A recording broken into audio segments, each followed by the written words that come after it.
Hello, loves. Hello. March 27, 2026, coming up on 6 p.m. And this will be Chapter 7 from 1995 to 2000. And the other day I was given an ultimatum. And my ultimatum was this: stop sharing your truth, sharing your experience, sharing your wisdom and your strength.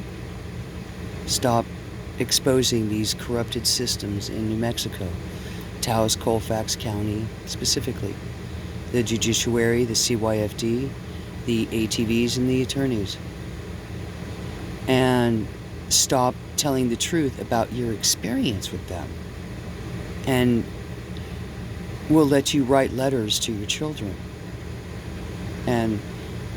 But you can't tell your truth and you can't get it out of your system. I was given that ultimatum and I almost used over it. It was so awful for me because I want to be able to speak with my children and help them in their healing. But they're telling me I can't heal myself. I can't share my story. So I had to choose again between me and my children. And with this DV order that's been on me, I haven't been allowed to even speak with them in 8 years, let alone see them, interact with them, have any pictures of them. That's okay. And now they're giving me an ultimatum that if I stop sharing my videos and my story, that they'll let me write letters. Well, then that's not honoring me, is it? No. So I had a very difficult decision to make, to release them completely and totally, so I could take care of me and share my experience, strength, wisdom, and hope for somebody else that might help them. I'm doing this in my heart with the best of intention in the light of Christ consciousness, so I can help other humans that maybe have gone through this, including my children. So I appreciate who's ever listening. Bless your heart, wherever you are, at whatever time, now or in the future down the line. Anyway, from 1995 to 2000, a lot happened. I may be able to get through it in a skippy. I'd like to do 2 chapters today, actually. But, in 1995, we were still in Nevada, in Sparks, on Round Mountain Road. And, Mike was still, obviously, drinking. I was seeing my doctors. And, Lucas had, I turned 10, 11, that time. And, thank goodness he got through all his surgeries and he was doing fine. And going to school and doing good. And we were okay there on Round Mountain Road, for the most part.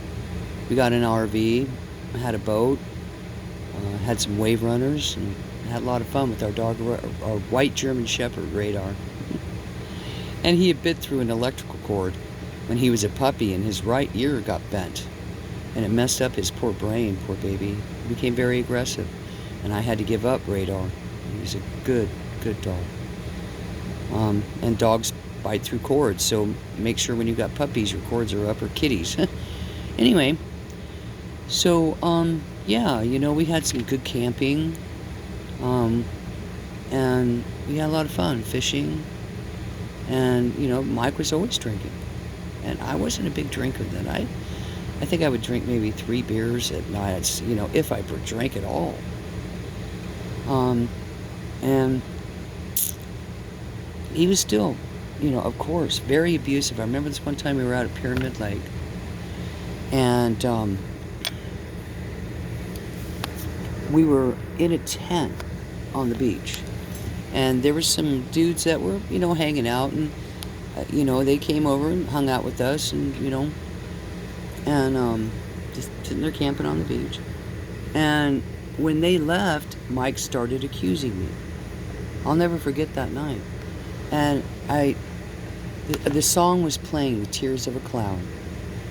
And the main line of the song is, if you don't know me by now, you will never never, never know me. Ooh. And I remember hearing that song with him there. And it's like, wait a minute. We've been married for over a couple years. And if you don't know me by now, that I'm loyal to you, well, then you're never going to. And it broke my heart. I think I understood that it didn't matter what I did, he wasn't going to trust me. He was always going to be accusing me of something. And it hit me then, gosh, is this the way it's always going to be? Well, maybe there's something else I can do to make me better and he'll trust me. I'm not doing anything. But it really wasn't about me, now that I know in history. It was about really what he was saying about himself.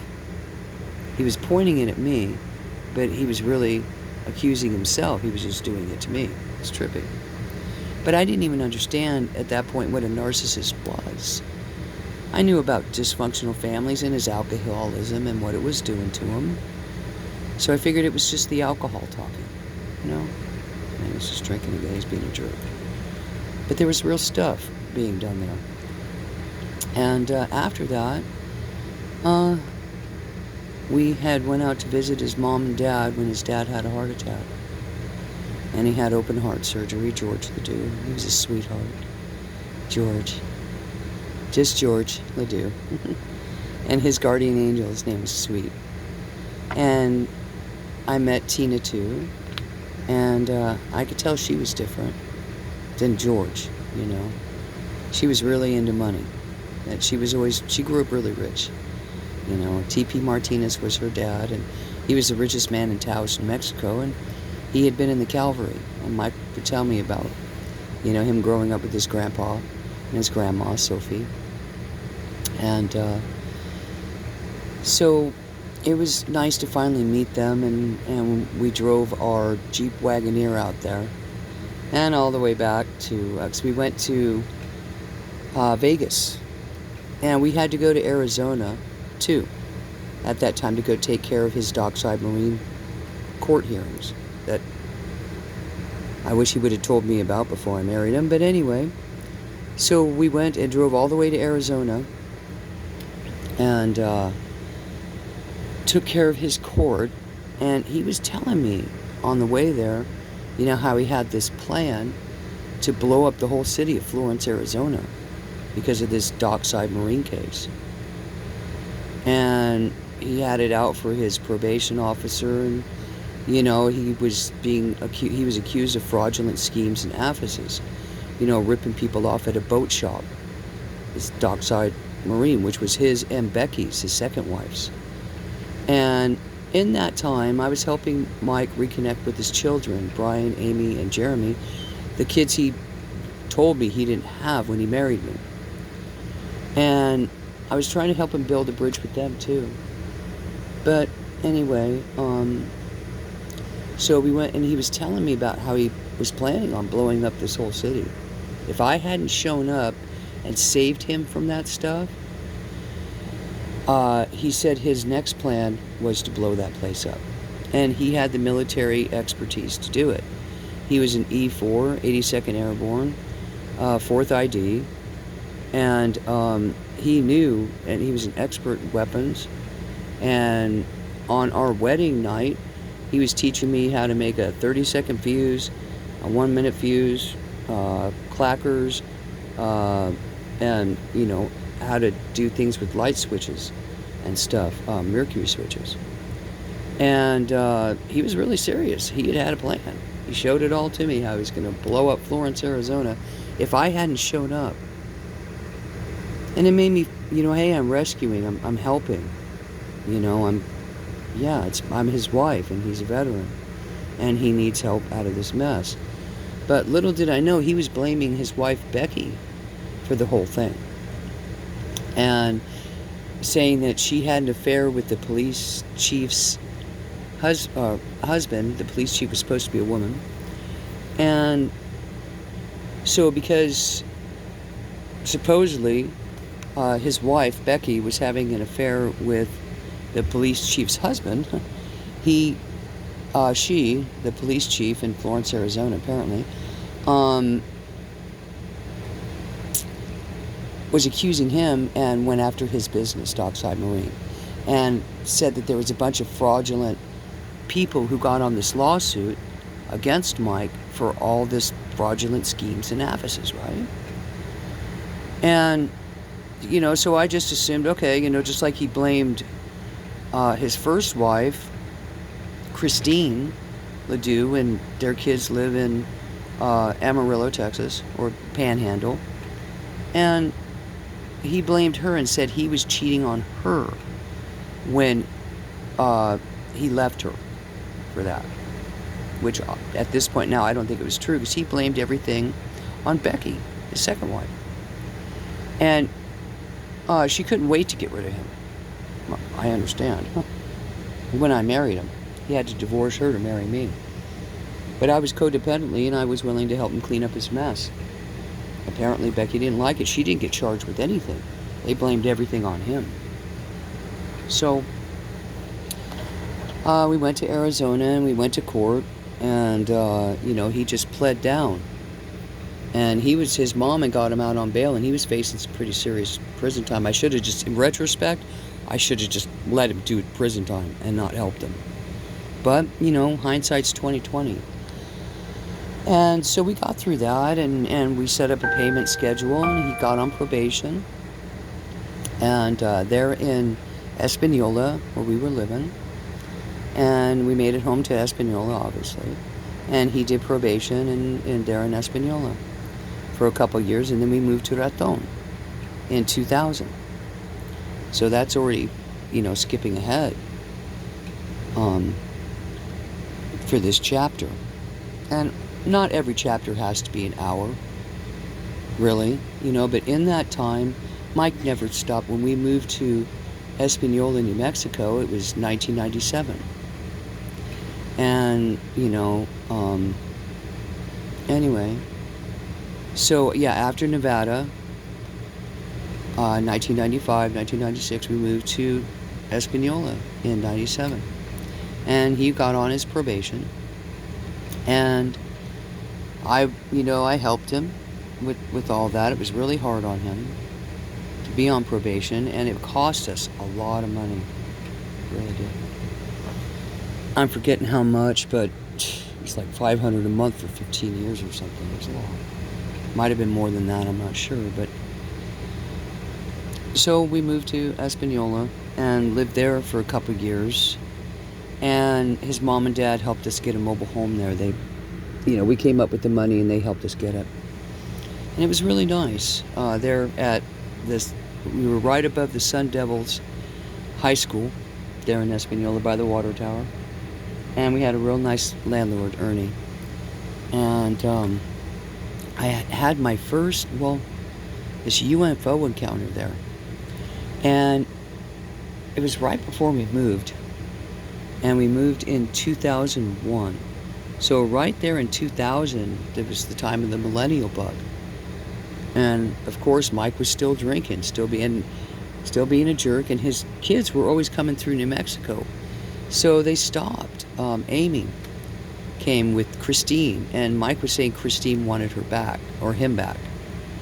And they were talking back and forth, which was kind of weird. I was just trying to help him build a bridge with his kids so he could have a relationship. Because I knew what it was like not to have my dad in my life. And they kind of didn't want nothing to do with him.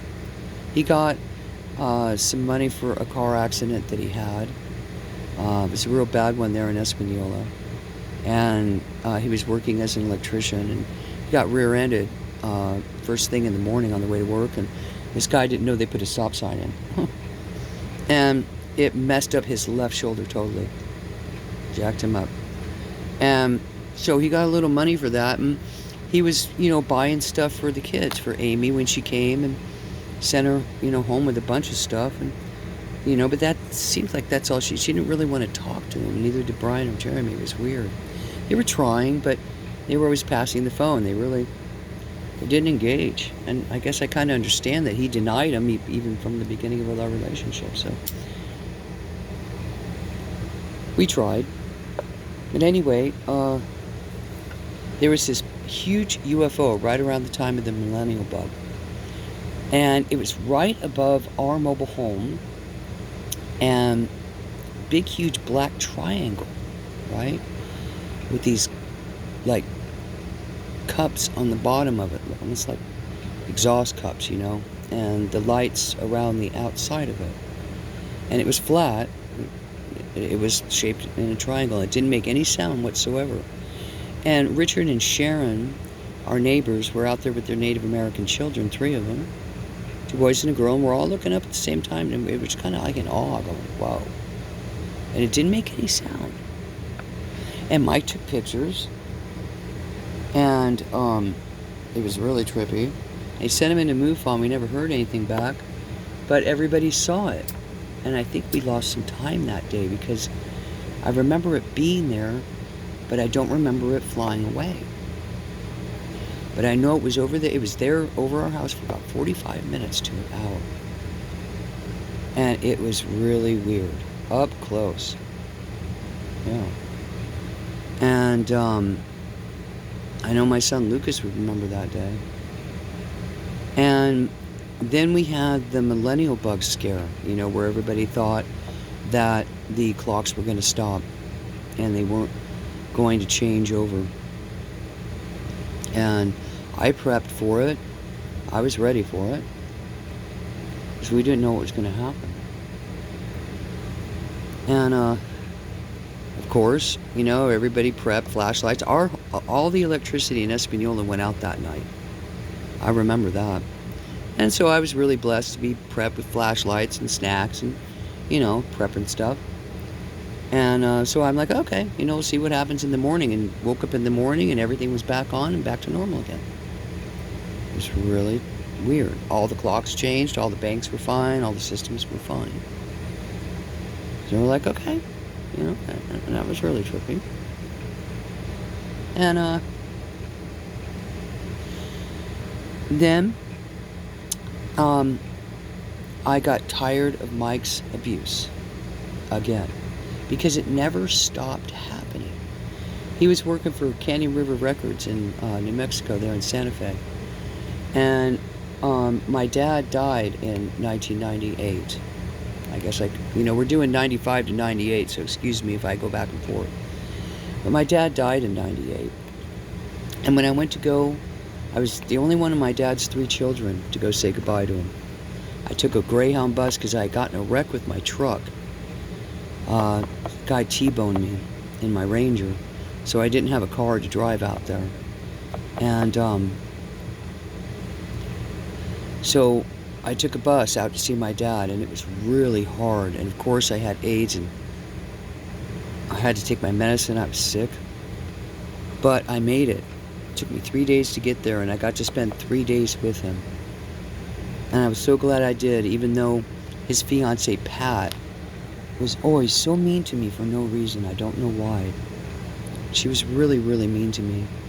And my dad was dying. She wouldn't even let me stay at my dad's mobile home with him. I had to get a hotel.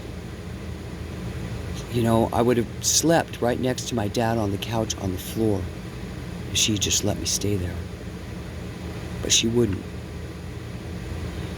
So I had to take a cab every day or the bus to go see my dad.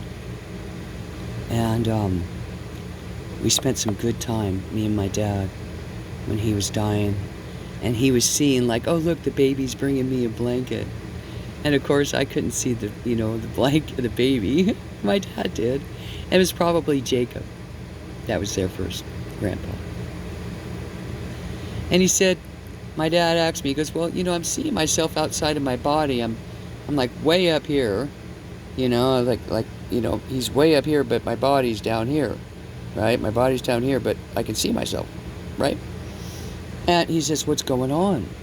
I don't know what's happening. And I said, Dad, I said, remember you were in the Navy? He said, yeah. I said, remember how much you puked your guts out over the side of the ship, getting your sea legs, because you weren't used to that sea environment, you know, the up and down motion, the inertia and all that. I said, this is kind of like the same thing, Dad. You're looking at yourself because you're going to be leaving your body real soon.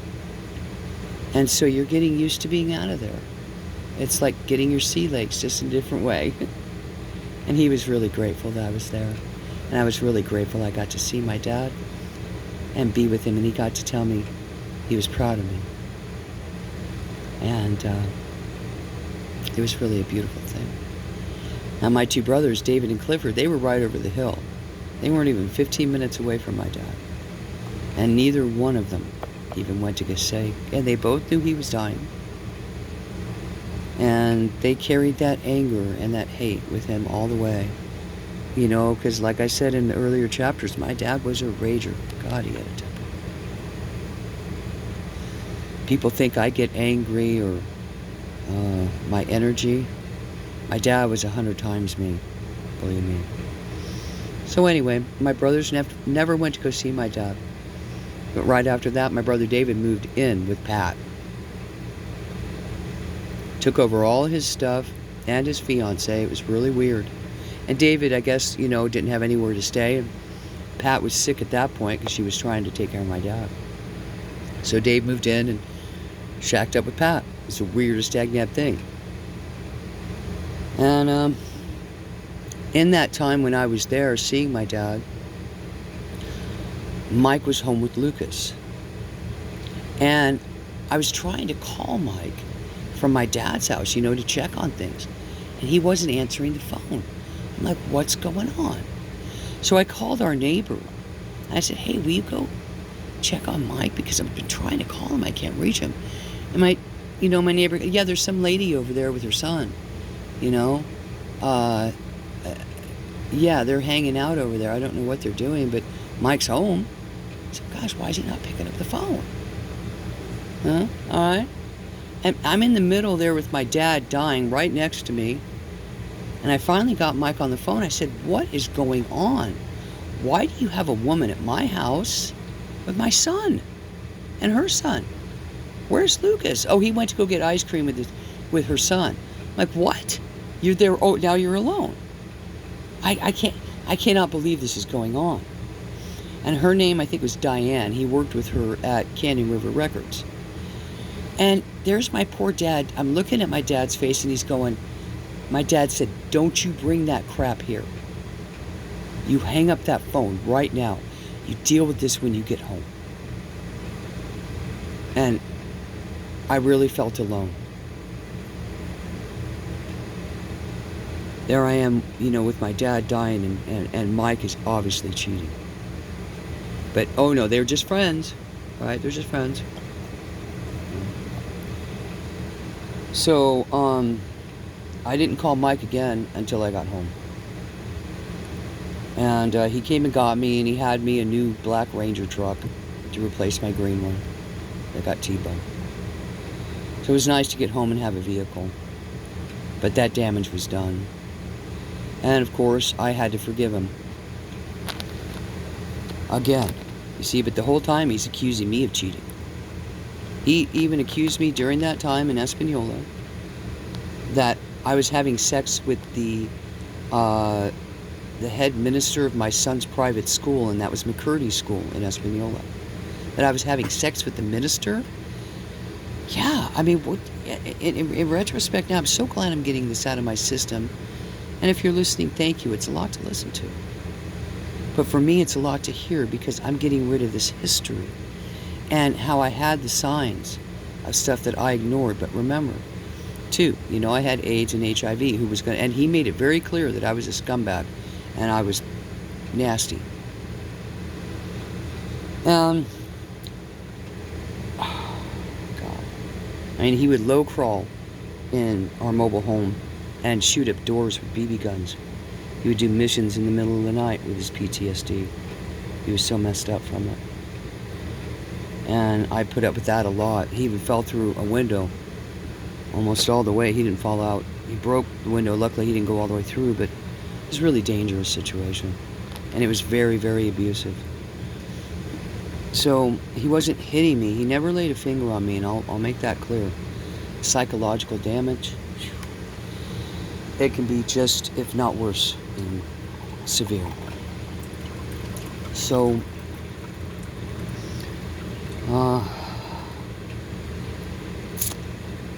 I left And I went to a house through Southwest Care Center. That was the place that took care of my AIDS. Dr. Trevor Hawkins and stuff. And I went to there. They had a house for people with AIDS. And I went with Lucas. And I met a nice friend there. And I took her there. And Mike was trying to get, she was a Native American girl. Boy, she knew the roads of Santa Fe. Believe me, she knew New Mexico, frontwards and backwards. And we went there, and Mike was even trying to get Skippy with her. Or Shady. Skippy Shady? Yeah. And he convinced me to come home again. Said he'd never do it again. How many times he told me he'd never do it again ended up being endless. And so I went back home again. Try again. And this time I went different. Okay, I was all hooked up with the Santuario de Chimayo and priest Kadamiza Roca. He was an older priest. Him and I became very, very, very good friends at the Santuario de Chimayo. That's where I took my confirmation classes and my first Holy Communion. And the Santuario de Chimayo was very important to me. And Priest Roca, Kadamizo, he was awesome. And I said, okay, Mike, I'm home again, but under one condition, and one only. I cannot take you drinking. Not anymore. I can't take you drinking anymore. And this was in 2000. Going on 2001, we came into agreement, and I said, hey, this is the ultimatum, okay?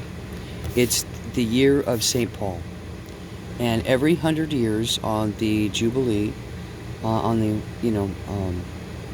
the Catholic Jubilee, every 100 years you get a plenary indulgence, where you go and do a certain procedure, where you go to confession, and it's only once every 100 years that you get this miracle, or this plenary indulgence, they called it. And I wasn't confirmed yet, so I couldn't get it. And I said, we're gonna pray for a miracle. And Priest Kadamizo Roca is gonna help us. This is a very special time. And if I'm right, it was right around Easter in 2000. And Mike went in to do this procedure through, the Catholic religion, which is an interesting thing, these plenary indulgences. And Kadamizo would say, all your sins will be forgiven, and even the stain of your sins will be forgiven in this confession. And of course, he went into confession with Kadamizo Roca, and he came out and went to go pray. And he was sitting right next to Kadamizo Roca, and they were praying, and he got this vision. And in this vision, he saw this old, beaten, burnt, battered cross up on a hill, all by itself. He saw there by itself on a hill.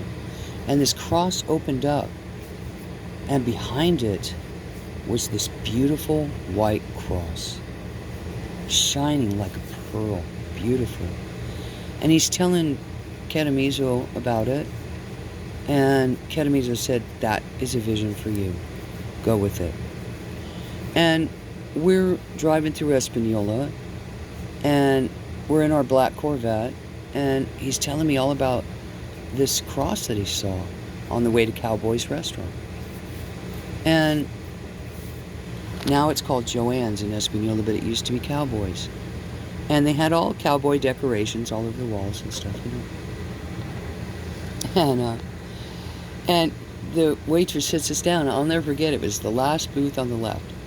And we're looking around, looking at the menus, all the decor and everything. And I look over Mike's right shoulder, and there is a picture of a cross, just like what he described. And I pointed to it, and he saw it, and he turned about 3 shades white.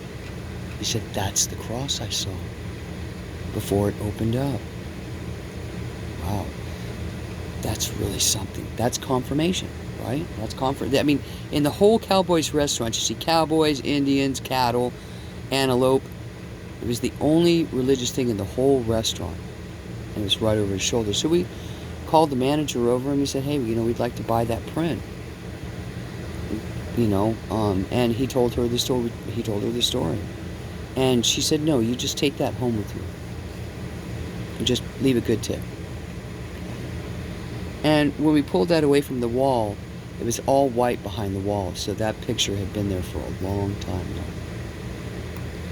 And we took it home and we hung it over his side of the bed. So every morning when he woke up, he would see it and be reminded of the miracle. And we quit smoking and drinking the same day. Now, I had been smoking for 20 years. But because of my dad dying of cancer, I made a decision kind of for my dad that I was going to quit smoking, because that was the one thing that killed him. Every time he opened his eyes, he would grab for his cigarettes. Every time, first thing. And of course, I didn't diss him for it. I wasn't smoking at that time, but anyway, I was smoking at that time, forgive me. I made the decision to quit smoking with Mike during that miracle. We were going to quit smoking and quit drinking the same day, and we did when he got that miracle. And I'd saved up money for the patches and red vines, and I quit smoking in honor of my dad, but I did it for me too. And it was really interesting. But he didn't go back to drinking. I thought, great, it's going to be okay now. He's been healed, and wow, I don't have to take any more abuse, right? I thought. And then we got married through the Catholic Church, February 24th, 2001, after my confirmation. And we got married at the Holy Family Church in Chimayo. And his family came, but they didn't really, his mom and dad were really nice, and we had our witnesses, and his family was there, but they didn't help plan or nothing. It was a very nice ceremony, it was. And we didn't have a lot of money, and they weren't helpful in that respect, but that didn't matter anyway. And we got married for the second time. And I thought everything was going to be fine. I thought, okay, we can now leave the past behind and go forward and have a decent life. Well, right after that, we moved to Raton. His brother Tomas got a mobile home park up there, and it gave Mike an opportunity, to make money under the table, get free rent, at least a place, to live. And we took our mobile home up there, and we got set up in Raton. I did not want to move there. I did not want to move to Raton. I really didn't. It was a long way away from Santa Fe, and the Santuario de Chimero, especially, and Priest Roca. And so, but I kind of had to go. It was his decision, and him and his brother Tomas wanted to do it. So we did it. And we moved up there, and running a mobile home park, even voluntarily, it was a big job. And Mike did a lot of the stuff. I just collected the rent, in exchange for my place. And Lucas was, he was going into high school pretty soon. I homeschooled him from there. I homeschooled Lucas from 5th grade all the way to 9th grade, to high school. And then he went into 9th grade. So I homeschooled him through the Seton Home Study Program. And I know I'm only supposed to be going to 2000. I'm going to 2001, so I'm getting ahead. So, I guess I'll cover, it's 35 minutes, if you're still listening. Thank you. You might be snoring by now, and that's okay. But I'm telling my story my way because I have to. And I appreciate you. And I appreciate me getting it out of my system and closing this out of me. Maybe I should take this, I'm trying to take it 5 years at a time. But I have 30 minutes. Maybe I could go to 2005. I think that's a good, I think that's a good plan. We'll do chapters 7 and 8. In one slate. Do 10 years. Let's just get it over with, and that way I can get that out of the way. So, we'll go up to 2005. Surprise! Extra edition in the chapter. I don't know if that's ever happened before, but I don't know if anybody's really truly told their story this way before, so that's okay. Anyway, so we're up to 2001. We're up in Raton, doing the best we can at 1249 Brilliant Street, number 1. And, running Tomas's mobile home park. Making sure all the bills got paid and stuff. Things are running. And Mike was still not drinking. He was still not drinking. But he was pretty much everybody's friend because he was fixing everything. He made a lot of friends. And more friends than I even knew about. And in this time, Lucas was being homeschooled and he was helping Mike with the park. And, Lucas was pretty lonely because, he had friends there at the park, but he didn't have a social life. And, he was getting a really good education at home because he didn't move on until he got it, And he got some spirituality because Seton Home Study was a Catholic homeschooling program. It was accredited. It was a good homeschooling plan. I liked it. So, but it got to be too much, educating him and trying to keep things going. And Mike transferred his probation from, obviously, Espanola to Raton. And that kind of changed things. And his probation officer, Vincent Warwick, nice guy, his wife, Aline, they had mobile home parks around the area, really nice. Vince was really cool. And every other month I would go for Mike and do his paperwork with Vince so he wouldn't have to go because of his PTSD, and it stressed him. And he didn't need any more stress. And he was still accusing me. He was still, that didn't change in him. I thought the drinking would stop it, but it didn't. In some respects, it kind of got worse, and I was getting really heavy. I think at that point, I was weighing in over 200, I think 225, maybe 250. And I had diabetes, and I was really sick with my AIDS and HIV, my medicine still. And, but I had a good doctor, Trevor Hawkins, at Santa Fe Care Center in Santa Fe. And, I would have to travel all the way from Raton all the way down to Santa Fe. And it was 2.5 hours one way. It's a long way. And in that time, it was a lot of traveling to see my doctors. So I would go stay with Mom and Dad, and they moved to Santa Fe. Because Dad, he got prostate cancer, and Dad got real sick, and we helped them buy their house in Santa Fe. We helped them with the down payment. And the earnest money for their house. And so I would go down and I would stay with Mom and Dad and help them. If they had doctor's appointments or if they needed shopping, Mom loved to shop and she loved to go to the restaurants. So instead of Dad having to take her because Dad was sick and he was elder, I would take Mom all around. I would take her to visit Uncle Katie and Uncle Mumo and Edmundo. And I would take Mom, to church. And Dad, obviously. I'd take Aunt Katie and Uncle Edmundo too. And I was like the go-around for the family. I would take care of Mom and Dad, spend, the weekend or even a week down there. Mom had cataract surgery. And I did all her drops for her, took her for her surgery and her follow-up and everything.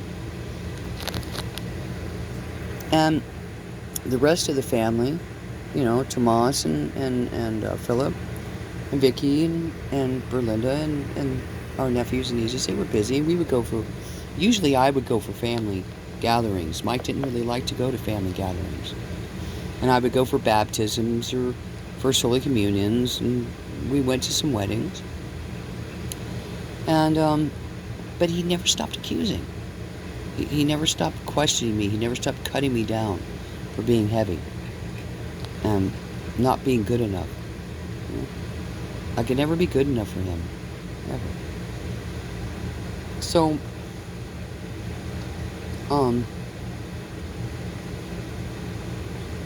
I was really sick. I was heavy. I had diabetes. I had my AIDS and HIV. And trying to keep things going up in Raton at the park. And we were always busy, fixing 6x6s and always doing mechanic stuff. We did a lot of wrenching together, Mike and me. I learned a lot from him mechanically. He was a genius mechanically. And we didn't do a lot of camping or anything during that time. We were too busy. We would go to Trinidad Lake sometimes. Go fishing and go, for the day, take the boat out and go fishing and stuff. We spent a lot of time up there. And we did go camping up there in our RV. And there was always stuff going on behind the scenes in retrospect, stuff that I didn't see. And I guess we're going to 2010. Yeah. And let's see. And I'm trying to get everything because I really truly don't want to have to write this story or say this story again. And this way I don't have to go back and do a bunch of correcting and editing. This way you're getting it straight from me. And you can use voice recognition. And anyway, so, the heavenly always sustained me. I always had the church to go to, and I spent a lot of time at Raton. I ended up volunteering when we moved up there in 2001 at the St. Patrick's St. Joseph Church there in Raton. And I met a priest called Father Guy Roberts. I don't call any priest father anymore, but Guy Roberts was a really great priest. Handsome too. Boy, he had a great spirit. And Lucas, when he was like 16, needed his last jaw revision done for his cleft lip palate because he had an underbite. And this was a really scary situation that happened. It was quite traumatizing. And this Dr. Anderson in Albuquerque needed to bring his upper jaw out. And I should have taken him to Children's Hospital in LA and let them do it. But this guy came highly recommended. During the procedure, he nicked Lucas's sphenopalatine artery. It was on the right side of his face. And he nicked that artery, taking his upper jaw out of place. Well, Lucas was doing something. And he came in to me and Mike, and he was bleeding from his nose and his mouth like a faucet. Blood everywhere. And I get him in my van. I don't know why Mike didn't go. I don't know, but I threw Lucas in my van, and we jammed to the hospital, Miners Colfax Hospital there in Raton. And they plugged his nose up and got the bleeding to stop, but he had lost half his blood. Buckets of blood. It still kind of makes me sick to my stomach. I'm glad I'm saying it so I never have to say it again. And I took him down to Albuquerque to see Dr. Smith. And he said, I don't see anything, take him back home. He was hemorrhaging. I don't see anything, take him back home. So I took him back home, and that night, again, he comes into me, Mikey. This time, because his nose was plugged, he's bleeding from his eyes and his mouth. If you can imagine watching your kid bleeding buckets of blood out of their face. And so, again, I threw him in the van. I still don't know why Mike wasn't with me. I have no idea. And I ran him to Miners Colfax again, and they took him by ambulance down to Albuquerque. This was the middle of the night, about 1 o'clock in the morning. And I knew I was going to be at the hospital down there. I didn't know how long, so I'm going to need my car down there. And Mike said, "You go ahead and follow the ambulance," and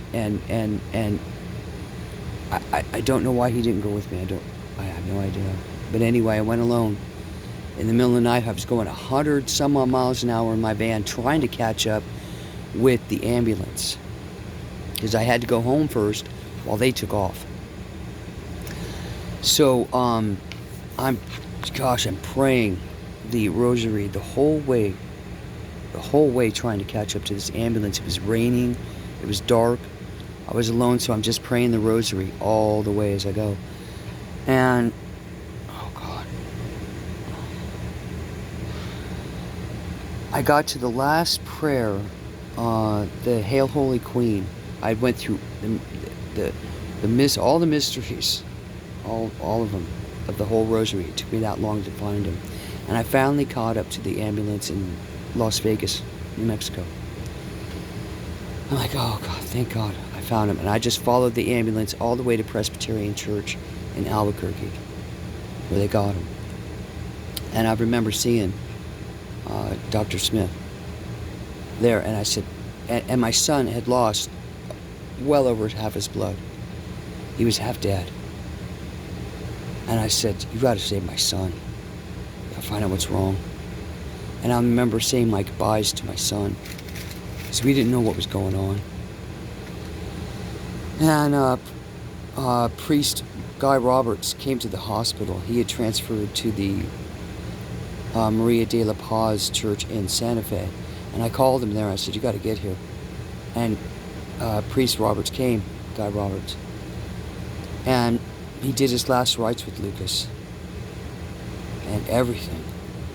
And we got through it, and the doctor, Dr. Smith, tried to get us to stay at his office and cover his tracks, because they knew he messed up big time.